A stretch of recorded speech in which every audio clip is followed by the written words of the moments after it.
Sexsomnia. It sounds like a made-up disease, but ask any psychiatrist and they'll tell you it's very real and very, very serious.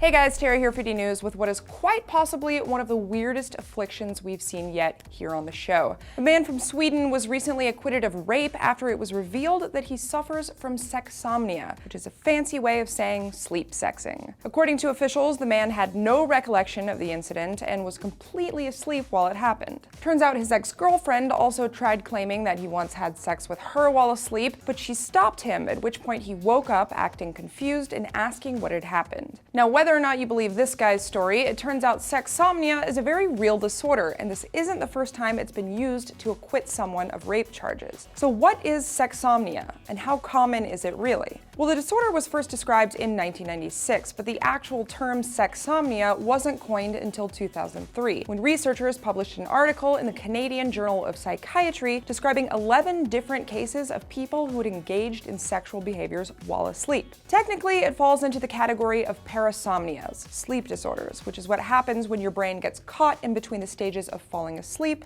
and waking up. Now, typically when you sleep, you go through cycles consisting of 4 distinct stages. The first 3 stages are what we call nonrapid eye movement, or NREM sleep. This is when your brain is still functioning relatively normally and your mental activity is very thought-like and organized. The 4th and final stage of sleep is rapid eye movement, or REM, and this is your deepest form of sleep. Your muscles become paralyzed, your eyes are quickly darting back and forth, and you tend to have very bizarre, almost hallucinogenic dreams. Sexsomnia, like most other sleep disorders, happens during those first 3 phases, NREM. So people who don't progress through the sleeping stages normally, for whatever reason, will get stuck in NREM sleep. And because your muscles aren't paralyzed during that phase, you can still move freely even though technically you are asleep. Medically speaking, it's an extremely rare disorder affecting less than 1% of the population, but there are outside factors that can trigger an episode.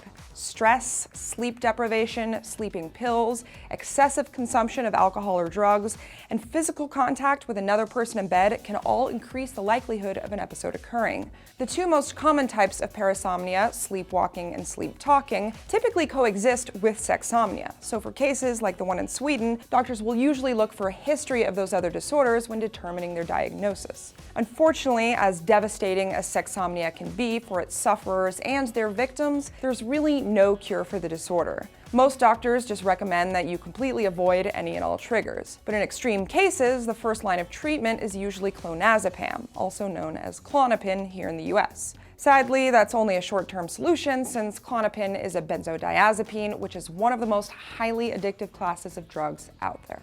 Now, switching gears for a second, I want to remind all you guys that I host another show here on Discovery called Test Tube that's a lot like DNews, but focused more towards current events. Trace hosted an episode recently on the legalization of marijuana and what the real effects of those kinds of laws are. Legalizing weed adds tax revenue. That's obvious. Colorado expects a $98 million jump in tax revenue from weed sales this year alone.